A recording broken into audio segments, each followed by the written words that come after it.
आजच्या बातमीपत्राला, पण त्याआधी पाहूयात आजच्या महत्त्वाच्या घडामोडी। आमदार योगेश दादा कदम यांनी पुन्हा एकदा उद्धव ठाकरे यांच्यावर साधला निशाणा। आमच्या त्यागामुळेच मुख्यमंत्री पद आणि महायुतीची सत्ता आली, आमदार भरत गोगावले यांचं वक्तव्य। खासदारकीच्या वेळेला सुनील तटकरे यांना आम्ही मदत केली, मात्र ते आता युतीचा धर्म पाळत नाहीत, प्रमोद घोसाळकर यांचं विधान। रत्नागिरी जिल्ह्यातील परशुराम घाट असुरक्षित, पुन्हा कोसळली परशुराम घाटाची संरक्षण भिंत। आणि ऊठ मतदारा जागा होच्या घोषणा देत rotary English medium school Khed तर्फे मतदान जनजागृती संपन्न। पाहुयात सविस्तर वृत्त। उद्धव ठाकरे यांनी आजारपणाचा गैरफायदा घेऊ नये असं म्हणत आमदार योगेश दादा कदम यांनी पुन्हा एकदा उद्धव ठाकरे यांच्यावरती निशाणा साधलाय। उद्धव ठाकरे यांच्या आजारपणाचं टायमिंग साधून निवडणूक लावण्यात आला असल्याचा आरोप संजय राऊत यांनी केला होता। याच वक्तव्याचा दापोली विधानसभाचे आमदार योगेश दादा कदम यांनी जोरदार समाचार घेतलाय। यावेळी वेळ गेलेली नाही, उद्धवजींनी आता तरी सावध व्हावं। शरद पवार साहेबांमुळे शिवसेना फुटली, आता शिवसेना संपून जाईल असं आमदार योगेश दादांनी म्हटलंय। खेड शहर शिवसेना कार्यालयामध्ये पार पडलेल्या पत्रकार परिषदेमध्ये ते बोलत होते। बरोबर टायमिंग साधून हे आचारसंहिता असं शिवसेनेच्या बघा, उद्धवजी आज आजारी आहेत, त्यांच्यावरती एन्जिओप्लास्टी केली गेलेली आहे। आम्ही आई जगदंबेचरणी प्रार्थना करतो की त्यांना निरोगी आणि उदंड आयुष्य लाभो। वैयक्तिक आमचे त्यांचे जे काही हेवेदावे नाहीत, राजकारण ही वेगळी गोष्ट आहे, परंतु उद्धवजी आता आमच्यासमोर काही एवढं मोठं आव्हान नाही की त्यांचा आजार बघून आम्ही निवडणूक आयोग आचारसंहिता जाहीर करेल। शेवटी 27 नोव्हेंबर ही अंतिम तारीख होती। 27 नोव्हेंबरच्या आतमध्ये सरकार बसणं हे गरजेचं आहे, कारण त्या दिवशी आमचा शपथविधी झाला होता, त्या दिवशी सरकार बसलं होतं। म्हणून जर का शेवटी निवडणूक आयोगाने ते 27 नोव्हेंबर ही डेडलाईन पाहतात आणि ते निवडणूक आयोगाने ह्या तारखा डिक्लेअर केलेल्या आहेत। पण उद्धवजींच्या आजाराचा आणि आचारसंहितेचा काही तिळमात्रही संबंध नाही। कसं आहे, उद्धवजींच्या आजाराचा फायदा घेऊन सहानुभूती शिवसैनिकांमध्ये निर्माण करायचा प्रयत्न हा उद्धवजींनी याही अगोदर केलेला आहे। ज्यावेळेला सन्माननीय एकनाथजी शिंदे साहेबांनी उठाव केला, आम्ही त्यांच्यासोबत गेलो, तेव्हा मी पहिले 2 दिवस वर्षावरती होतो। त्या दोन्ही दिवसामध्ये उद्धवजींच्या गळ्यामध्ये पट्टा नव्हता, पण ज्या दिवशी उद्धवजींनी राजीनामा दिला, म्हणजे त्याच्या 2 दिवसानंतरच किंवा 3 दिवसानंतरच जेव्हा त्यांनी राजीनामा दिला त्यानंतर मात्र त्यांच्या गळ्यामध्ये पट्टा आला होता। म्हणजे 3-4 दिवस मी त्यांच्यासोबत होतो, तेव्हा गळ्यामध्ये पट्टा नव्हता, परंतु त्या दिवशी सरकार पडणार राजीनामा देणार त्या दिवशी लगेच वर्षा सोडताना मात्र गळ्यामध्ये पट्टा होता। बस शेवटी त्यांचा ते आजारी होते, त्यांनी तर मी मगाशी म्हटलं होतं त्यांना निरोगी आयुष्य लाभो आमची प्रार्थना देखील असेल, परंतु स्वतःच्या आजाराचा फायदा हा राजकारणासाठी करून घ्यायचा अशी करत असलेली पहिली व्यक्ती मी महाराष्ट्राच्या राजकारणात पाहिलेली आहे। शिंदेसाहेब देखील अनेक वेळा आजारी पडलेत, शिंदेसाहेब देखील अनेक वेळा त्यांना देखील दुखापत झालेले आहेत, पण त्यांनी कधी त्याचा राजकारण म्हणून त्यांनी सहानुभूती मिळवण्यासाठी त्यांनी कधी त्याचा उपयोग करून घेतला नाही। परंतु आज फक्त शिवसेनेकधी सहानुभूती मिळवण्याकरता हे त्यांचे स्टंट आहे, दुसरं काही नाही।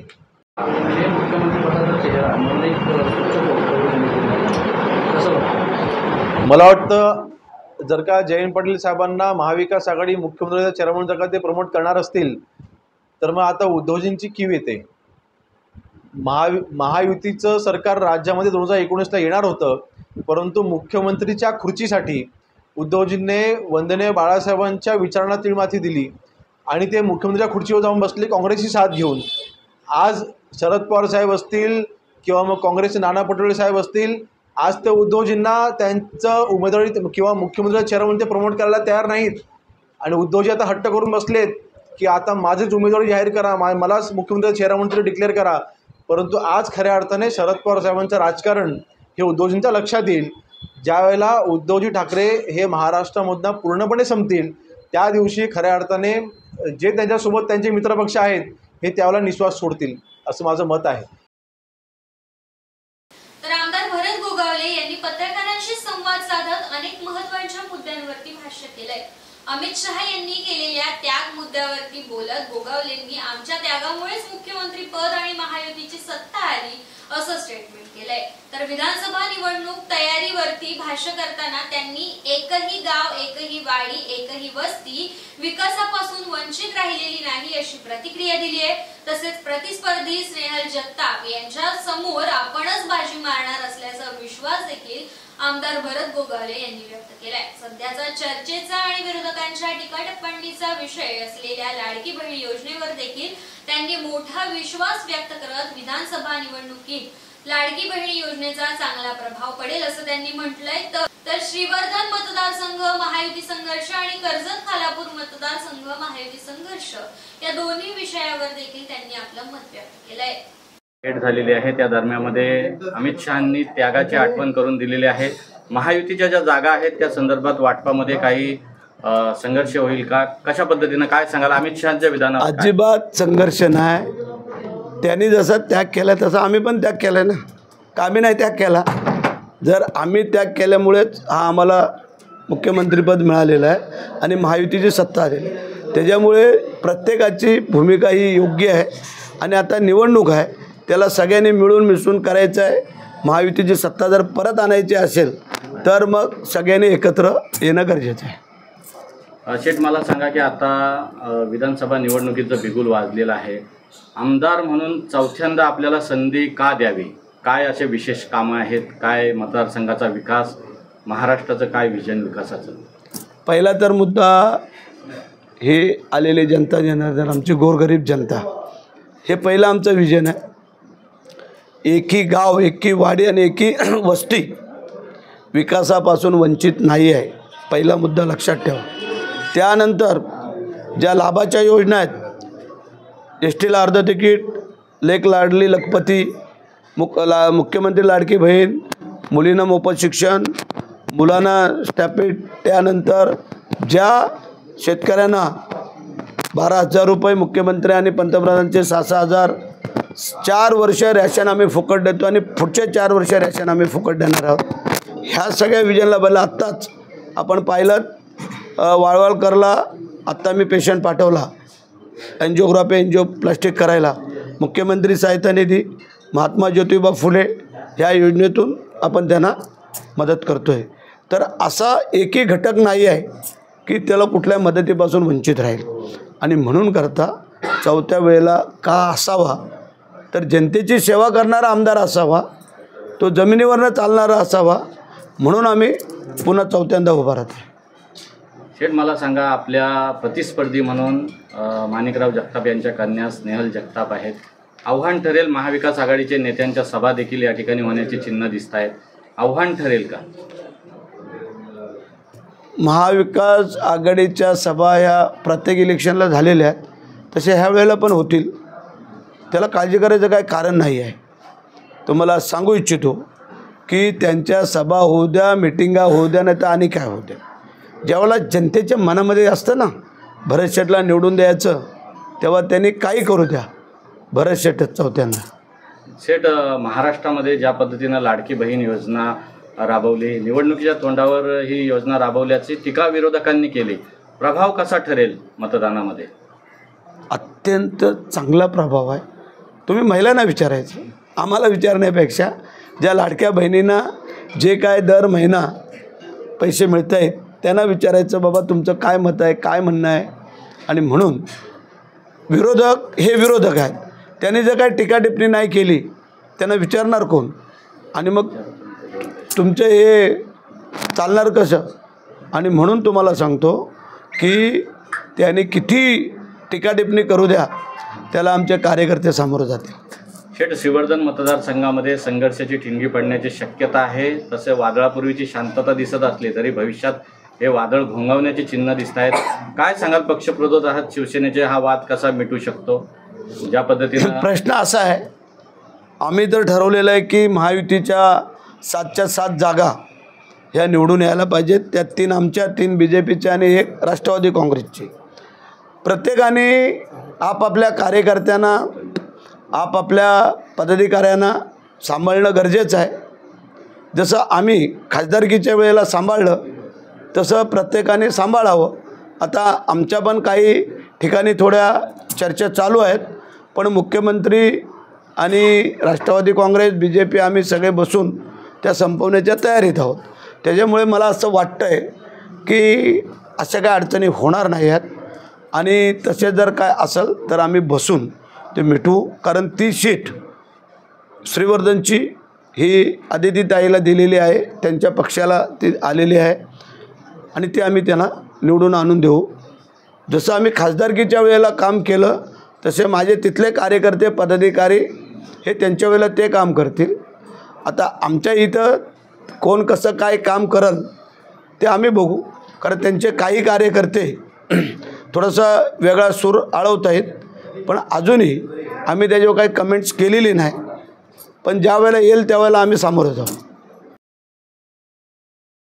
विधानसभा निवडणुकांचं बिगुल वाजले. श्रीवर्धन विधानसभा मतदारसंघात महायुतीत संघर्ष उद्भवण्याची चिन्ह निर्माण झाली आहे. श्रीवर्धन मतदारसंघात राष्ट्रवादी अजित पवार गट विरुद्ध शिंदेची शिवसेना एकमेकांविरोधात भिडणार असल्याचं वातावरण दिसून येत आहे. दक्षिण रायगडमध्ये शिवसेना शिंदे गटाने आदिती तटकरे विरोधात बंड करत असल्याचं म्हणत श्रीवर्धन मतदारसंघात राष्ट्रवादीकडून शिवसेना पदाधिकाऱ्यांवरती अन्याय होत असल्याचा खळबळजनक दावा शिवसेना जिल्हा प्रमुख प्रमोद घोसाळकर यांनी केलाय. निवडणुकीचं बिगुल वाजलेलं आहे. श्रीवर्धन विधानसभा मतदारसंघ हा शिवसेनेचा बालेकिल्ला होता. यावेळी या मतदारसंघातून 3 वेळा आमदार शामसोन निवडून आले होते. आदरणीय नारायण राणे यांनी राजीनामा दिल्यानंतर शिवसेनेचे तुकाराम सुर्वे सारख्या सर्वसामान्य माणसाला आमच्या मतदारांनी निवडून दिलेला आहे. त्याच्यामुळे शिवसेनेचा हक्क या सुवर्धन विधानसभा मतदारसंघावरती आहे असा आमचा शिवसैनिकांचा दावा या ठिकाणी आहे. मागच्या काही वर्षामध्ये राष्ट्रवादी पक्षाचे एका कुटुंबातील 3 आमदार निवडून आले आणि त्याच्यामुळे आमची शिवसैनिकांची इच्छा अशी आहे, युतीचा धर्म पाळून आम्ही खासदारांना आदरणीय तटकरे साहेबांना खासदार म्हणून पाठवलेलं आहे. त्यांच्या घरामध्ये अनेक पद आहेत, त्याच्यामुळे आमच्या शिवसैनिकांना ही तिकीट मिळावी अशा प्रकारची मागणी आम्ही आमचे नेते आदरणीय एकनाथ शिंदे साहेब, आदरणीय भरतशेठ गोगावले वरिष्ठांकडे आम्ही आज मागणी करत आहोत की ही उमेदवारी शिवसैनिकांना मिळो अशा प्रकारची आमची या शिवसैनिकांची आमची सर्वांची इच्छा आहे. आमच्याकडे उमेदवार इच्छुक आहेत, त्या उमेदवारांचा विचार करावा अशा प्रकारचं आम्ही एकनाथ शिंदे साहेबांकडे आम्ही निवेदन दिलेलं आहे आणि त्यांच्यासाठी आम्ही भेट मागितली आहे, ती सुद्धा आम्ही भेट घेणार आहोत. श्रीवर्धन मतदारसंघातून उमेदवारीसाठी शिंदे गटाचा चेहरा नेमका प्रभावित चेहरा कोण असणार? आता मी जिल्हा प्रमुख म्हणून या विधानसभा मतदारसंघामध्ये अनेक वेळा कामं केलेली आहेत. 2019 मध्ये माझे बंधू विनोद घोसाळकर यांनी सुद्धा या उमेदवारी या ठिकाणी लढवली होती. त्यामुळे गाव वाडे याचा आम्हाला चांगला प्रकारे संपर्क आहे. आमचे दुसरे तालुका प्रमुख आमचे मनोज शिंदे यांचाही रोहा तालुका या मतदारसंघामध्ये येतो आणि त्यांचं सुद्धा या मतदारसंघामध्ये चांगले वर्चस्व आहे. सचिन पाटेकर आहेत, असे सर्व मंडळी आम्ही या ठिकाणी आहोत आणि त्या ठिकाणी आम्हाला वरिष्ठ कोण देतील त्या 2-3 आम्ही इच्छुक उमेदवार आहोत. त्या ठिकाणी मी आहे, त्या ठिकाणी मनोज शिंदे आहेत, आमचे पाटेकर आहेत. सर्व कोणापैकी दिला याचं आम्ही हे सगळं मिळून काम करणार आहोत. महायुतीमध्ये नियम असा आहे की जो चिटिंग आहे तर ते सीट मिळणार. या ठिकाणी आता आदिती तटकरे आहेत, तर त्या ठिकाणी तुम्ही काय करणार? महाराष्ट्राचे प्रदेश अध्यक्ष राष्ट्रवादीचे प्रदेश अध्यक्ष सुनील तटकरे हे कर्जत विधानसभा मतदारसंघामध्ये जर घाऱ्यांसाठी मागणी करत असतील तर त्यांनी महायुतीचा धर्म पाळावा. ते फार मोठे नेते आहेत. खऱ्या अर्थाने त्यांनी अशा प्रकारची वक्तव्य करणं म्हणजे युतीमध्ये कुठेतरी गडबड होते अशा प्रकारचं आहे. वारंवार त्या ठिकाणी कर्जत विधानसभा मतदारसंघामध्ये आमचे सिटिंग आमदार त्या ठिकाणी महेंद्र थोरवे त्यांचं काम चांगल्या प्रकारे सर्व समाजातील सर्व लोकांना विश्वास घेऊन काम करतायत आणि अशा वेळेस जर तटकरे जर त्या ठिकाणी मागणी करत असेल तर आम्हाला आमची मागणी करायची आमच्या लोकांची इच्छा आहे आणि ती लोकांनी ती मागणी धरून धरलेली आहे. तर पुढची महत्त्वाची बातमी आहे ती म्हणजे रत्नागिरी जिल्ह्यातील परशुराम घाट असुरक्षित असल्याचं चित्र दिसून येत आहे. 2 दिवसापूर्वीच मुसळधार कोसळणाऱ्या पावसामुळे येथे संरक्षण भिंतीचा काही भाग कोसळला होता, तरी आता पुन्हा याच ठिकाणचा आणखी एक भाग कोसळल्याची माहिती समोर आली आहे. सिमेंट कॉन्क्रीटच्या रस्त्याखाली मातीची मोठी धूप झाली आहे, त्यामुळे महामार्गाचा कॉन्क्रीटचा रस्ता केव्हाही कोसळण्याचा धोका निर्माण झालाय. महामार्गावरील एक लाईन बंद असली तरी देखील यामुळे दुसऱ्या लाईनला देखील धोका निर्माण होण्याची शक्यता वर्तवण्यात आली आहे. तर या कोसळलेल्या संरक्षण भिंतीचा उर्वरित भाग देखील कोसळण्याच्या स्थितीत असल्याचं दिसून येत आहे. त्यामुळे आता येथून प्रवास करणाऱ्या नागरिकांमध्ये आणि डोंगराखालच्या गावांमध्ये भीतीचं वातावरण निर्माण झालंय. वळूयात पुढच्या बातमीकडे. श्री समर्थ कृपा विश्व प्रतिष्ठान संचलित Shri Samarth Krupa English medium school and junior college CBSE Verul येथील विद्यार्थ्यांनी हिंदी राजभाषा परीक्षेमध्ये भरघोस यश संपादित केले. 1ली ते 8वीचे एकूण 92 विद्यार्थी या परीक्षेस प्रविष्ट झाले होते. यामध्ये विभागानुसार प्रारंभिक परीक्षा, प्राथमिक परीक्षा, माध्यमिक परीक्षा, हिंदी भूषण परीक्षा घेण्यात आल्या. तसेच इयत्ता 4थी मधून पल्लवी निकम, श्रवण सुतार या विद्यार्थ्यांनी अखिल भारतीय राजभाषा प्रतिभा पुरस्कार प्राप्त केला. या सर्व विद्यार्थ्यांना योगेश शिंदे, सोनाली कांगणे, नम्रता दिवेकर या शिक्षकांचे मार्गदर्शन लाभले. संस्थाध्यक्ष सुयश पाष्टे, प्रशालेचे प्राचार्य डॉक्टर एस अली यांनी विद्यार्थ्यांचे आणि शिक्षकांचे कौतुक केले आणि त्यांना पुढील वाटचालीसाठी शुभेच्छा देखील दिल्या. देशाचे पंतप्रधान नरेंद्र मोदी यांच्या वाढदिवसानिमित्त खेडमधील योगिता दंत महाविद्यालय आणि रुग्णालयातर्फे राज्यस्तरीय विशेष वैद्यकीय मदत कक्षाच्या अंतर्गत मोफत सामुदायिक दंत आरोग्य तपासणी आणि उपचार शिबिरांचं आयोजन करण्यात आलं होतं. 17 सप्टेंबर ते 16 ऑक्टोबर या कालावधीमध्ये एकूण 57 शिबिरे आयोजित करण्यात आली. या शिबिरांतर्गत एकूण 3200 रुग्णांची दंत तपासणी करत त्यांच्यावरती उपचार करण्यात आले. खेड, दापोली, चिपळूण तालुक्यामधील विविध गावे या अंतर्गत समाविष्ट करण्यात आली. शिबिरामध्ये दंत आरोग्याबाबत जागरूकता तसेच तंबाखू सेवनाने आरोग्यावर होणारे दुष्परिणाम यावरती देखील मार्गदर्शन करण्यात आलं. सदर मोफत दंत तपासणी शिबिर आणि उपचार शिबिरांचं आयोजन करण्यात योगिता दंत महाविद्यालयाच्या प्राचार्य डॉक्टर वर्षा जाधव, मुख्य कार्यकारी अधिकारी डॉक्टर हेमांगी पोळ, विभाग प्रमुख doctor Supriya Vyavahare, doctor Babita Pawar, doctor Rashmi Jayana, doctor Mugdha Khond, doctor Priyanka Rajasthan यांचं मोलाचं असं मार्गदर्शन लाभलं. शिवसेना उपनेते तथा शिवसेना ग्राहक तक्रार निवारण कक्ष अध्यक्ष ॲडव्होकेट अरुण जगताप यांची महाराष्ट्र राज्य शासन समिती मंडळाकडून महाराष्ट्र राज्य ग्राहक संरक्षण परिषदेवरती उपाध्यक्ष पदावरती नियुक्ती करण्यात आली आहे. तरी आता शिवसेना ग्राहक तक्रार निवारण कक्ष आणि सर्व पदाधिकारी यांच्याकडून ॲडव्होकेट जगताप यांच्यावरती अभिनंदनाचा वर्षाव करण्यात येतोय. तरी शिवसैनिक संदीप भोसले आणि कलिना विधानसभा प्रमुख अश्विनी संदीप भोसले यांनी ॲडव्होकेट अरुण जगताप यांना पुढील वाटचालीस शुभेच्छा दिल्या. दापोली तालुक्यातील गिम्हवणे बौद्धवाडी मधील सर्व ग्रामस्थांनी दापोली विधानसभा मतदारसंघाचे आमदार योगेशदादा कदम यांच्या प्रमुख उपस्थितीमध्ये शिवसेनेत पक्षप्रवेश केलाय. दापोली विधानसभा मतदारसंघातील आमदार योगेशदादांच्या कार्यशैलीने प्रभावित होऊन आपण हा प्रवेश केला असल्याचं प्रवेशकर्त्यांनी म्हटलं. तसेच आगामी विधानसभा निवडणुकीच्या अनुषंगाने संपूर्ण वाडी एकमताने आमदार योगेशदादांच्याच पाठीशी असल्याचं आश्वासन देखील त्यांनी दिलं. दरम्यान आमदार योगेशदादांनी सर्वांचे पक्षात स्वागत करून पुढील सामाजिक आणि राजकीय वाटचालीस शुभेच्छा दिल्या. तर rotary English medium school and junior college मधील सई चाळके हिने राष्ट्रीय तायक्वांदो स्पर्धेमध्ये आपली दमदार कामगिरी केली आहे. 9 ते 13 ऑक्टोबर दरम्यान उत्तराखंड बाजपूर येथे मदर इंडिया पब्लिक हायस्कूलने आयोजित केलेल्या राष्ट्रीय सीबीएसई आंतरशालेय तायक्वांदो स्पर्धा संपन्न झाल्या. या स्पर्धेमध्ये रोटरी इंग्लिश मीडियम स्कूलच्या सई संतोष चाळके या विद्यार्थिनीने कांस्य पदक पटकावून दमदार कामगिरी केली आहे. या स्पर्धेकरता पश्चिम बंगाल, कर्नाटक, गोवा, केरळ, दिल्ली या राज्यातील 2500 खेळाडूंनी आपला सहभाग घेतला होता. यामध्ये रोटरी स्कूलच्या सई चाळके हिने देखील आपला सहभाग नोंदवून प्रतिस्पर्धी तायक्वांदो खेळाडूंवरती मात करत कांस्य पदक पटकावलंय. सई संतोष चाळके ही 9वी मध्ये शिकत असून तिला तायक्वांदो खेळाची खूप आवड आहे. तिने आजवर अनेक राज्यस्तरीय, जिल्हास्तरीय आणि तालुकास्तरीय विभागीय स्पर्धांमध्ये सुवर्ण पदके प्राप्त केली आहे. सई चाळके या विद्यार्थिनीने प्राप्त केलेल्या या यशामुळे तिच्यावरती आता सर्व स्तरावरून कौतुकाचा वर्षाव होतोय.